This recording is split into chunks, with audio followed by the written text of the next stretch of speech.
Luen ajatuksia kuuluisan filosofin Ludwig Aurinkopaneelin runokokoelmasta Joula ja Vatti. Meillä kaikilla on oma suunta. Jotkut jahtaa unelmia, toiset rauhaa. Mutta ennen kuin päästään perille, yksi asia kulkee aina mukana. Suojaa, pitää kuivana ja lämpimänä.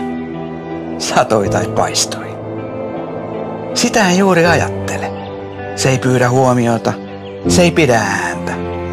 Se vaan toimii päivästä toiseen. Mutta jossain vaiheessa sen näkee eri tavalla. Se ei ole vain rakenne. Se voi olla ratkaisu.